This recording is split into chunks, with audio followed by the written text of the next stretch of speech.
सर्दियों के मौसम में आमतौर पर लोगों को ठंड लगकर खांसी हो जाया करती है और कई बार यह खांसी जिद्दी खांसी का रूप धारण कर लेती है।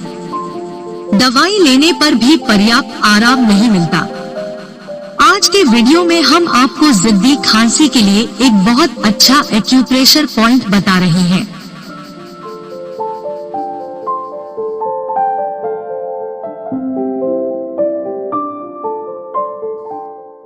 इस पॉइंट पर येलो ब्योल मैग्नेट अप्लाई करने से जिद्दी खांसी ठीक होने लगती है। कई दिनों के उपचार से पूरी तरह से आराम मिलता है।